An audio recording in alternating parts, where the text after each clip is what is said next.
From knowing which crop gives you the most bang for your buck to picking the ones best for your skill set, these are the most profitable crops farmers need to harvest. First, let's tackle some things you need to consider before farming these crops. The first steps of farming isn't planting your crops, it's picking them. And that's where you've gotta be the smartest, because you've gotta pick the ones that are the most profitable to you. Start by thinking about the cash value per pound or kilogram of a product. While it's not the only thing to think about, it does matter a lot. Basically, if a crop sells for more money, you won't have to grow as much of it to make the same income as a lower value crop. This helps increase profits and save space. Also, keep an eye on the costs of production, the time you'll be putting in, and any investments you'll be making. Now, let's talk about selling your goods. If you can sell directly to customers or make fancy products, you'll get the higher price. But let me tell you, doing all the marketing and sales yourself is a lot more work. Once you start growing on a larger scale, it's tough to sell everything at a top dollar while also managing the farming process. That's when you'll have to consider selling some of your produce to wholesalers at a lower price. But since they can buy in bulk, it'll be an easier and more cost-effective solution for you. Did you know that your profit depends on how fast a crop grows, too? Well, of course. The more times you can grow a crop in a year, the better. Some crops can grow fully in as little as 2 weeks. That's barely any time. On top of that, they can be grown all year round. But wait, don't run to the nursery yet. Fast-growing crops need more attention and time, and if that doesn't work well for you, you might prefer slower-growing crops that don't require as much attention. See, the most important is the yield. How much stuff do you get from a certain crop? Ideally, you want something that gives you more than the space you have. This is important if you don't have much room. On the other hand, if you have a big patch of land, it's not as crucial. And you can think about other benefits the crop brings. Oh, and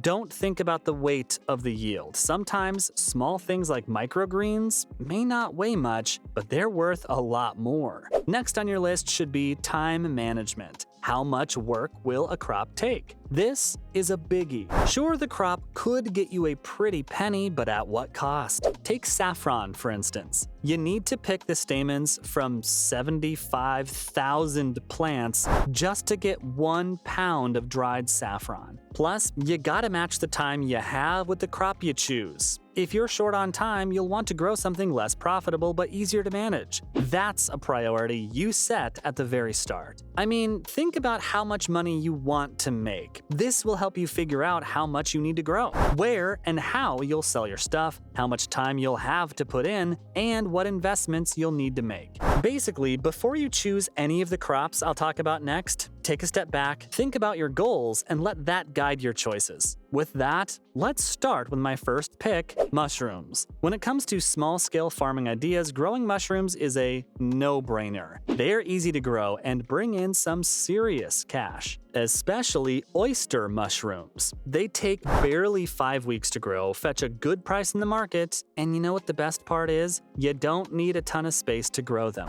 That's why they're perfect for urban growers or anyone with limited room to spare. They're mostly grown indoors, where they give a great amount of yield per square foot. But here's another cool thing, you can grow them vertically in large hanging bags, making the most out of your small space. If you're looking for more of the same stuff, I've got another crop for you, microgreens. They'll give you the same kind of profit per square foot, but let me tell you, these are incredibly scalable, which is a big plus. You can start small, in a spare room or basement, by growing just 5 or 6 trays of microgreens, and guess what? You'll start earning a couple of $100 extra per month just like that. They can be sold for over $15 per pound, which you can do more than once a month, since they take 2 or 3 weeks to grow from seed to harvest. As your operation grows, it's a good idea to harvest in shelves to maximize your space. You can stack up to 4 rows of trays on top of each other under fluorescent lighting. Some folks even grow microgreens hydroponically, which calls for a water-based nutrient solution. But growing them in trays with soil works just fine too.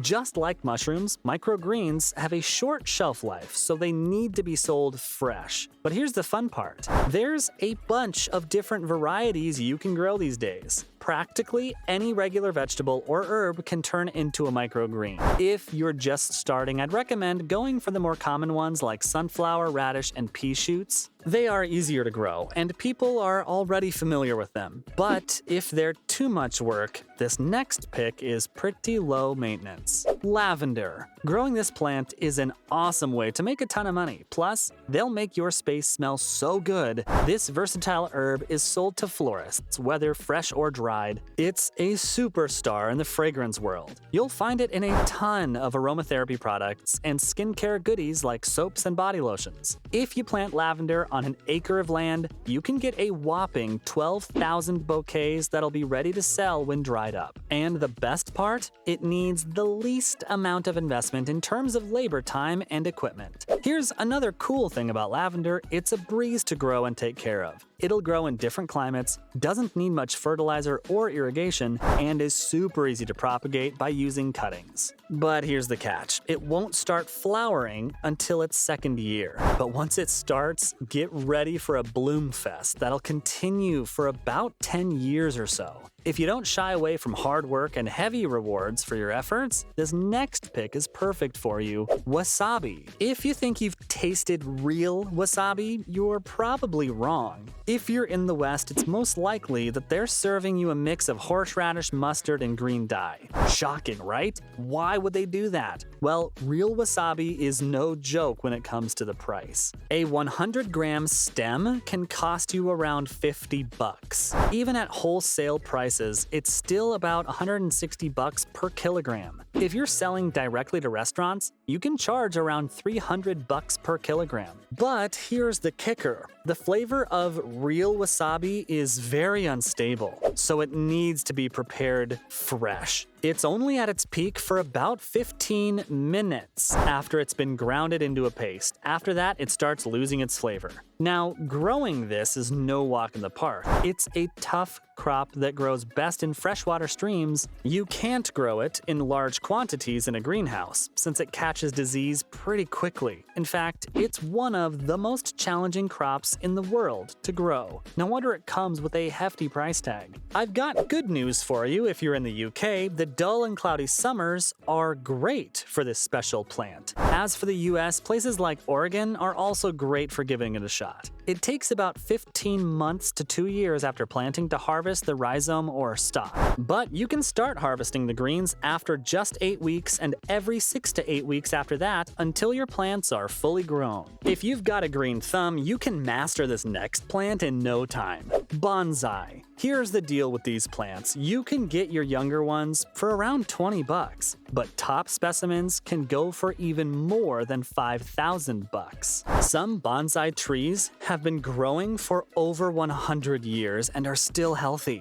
Growing them is a pretty popular hobby, which is gaining more fans every day. There's a good market for selling these to people who want to grow the plants themselves, or who simply want to add it to their collection. The best part is that you don't need a lot of space because these plants are compact. Plus, the starting investment's only a few $100 for soil and seeds. Yep, you can grow these from regular seeds. You just need to know how to do it. So, from picking the ones best for your skill set to knowing which crops give you the most bang for your buck, these were the most profitable crops farmers need to harvest.